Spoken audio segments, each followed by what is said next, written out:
Bonjour à tous, la Bourse de Paris est dans le rouge ce matin. Les grands rendez-vous économiques du jour étant relégués au second plan suite à l'annonce du test positif de Donald et Melania Trump à la Covid-19. Une annonce que le président américain a faite ce matin sur Twitter suite à sa mise en quarantaine après l'annonce du test positif d'une de ses collaboratrices.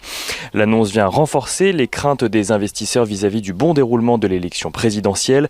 Certains opérateurs allant même jusqu'à imaginer que la mise en quarantaine du président des États-Unis pendant 2 semaines soit une raison de plus pour le gouvernement de tenter de remettre en cause le résultat de l'élection.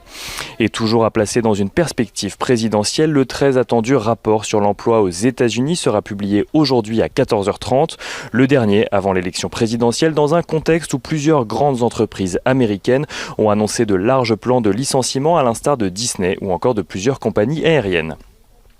Des suppressions de postes qui ont également lieu en France. Elior a annoncé hier supprimer 1888 postes face à la situation que vit le groupe actuellement.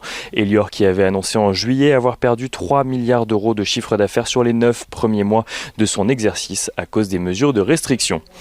Vivendi fait savoir de son côté avoir renforcé sa participation dans Lagardère. Sa participation atteint désormais 26,7% du capital, obtenant ainsi 20,2% des droits de vote du groupe. Et les enchères sur la 5G ont également pris fin hier. Orange a obtenu 4 blocs, SFR 3 blocs, tandis que Bouygues et Iliad ont chacun obtenu 2 blocs. Le montant total des enchères a rapporté 2,8 milliards d'euros à l'État. Et on finit avec Air France KLM qui a de son côté soumis un plan de restructuration à l'État néerlandais. L'État néerlandais qui doit à présent l'examiner afin de décider s'il débloque ou non une aide de 3,4 milliards d'euros pour le groupe.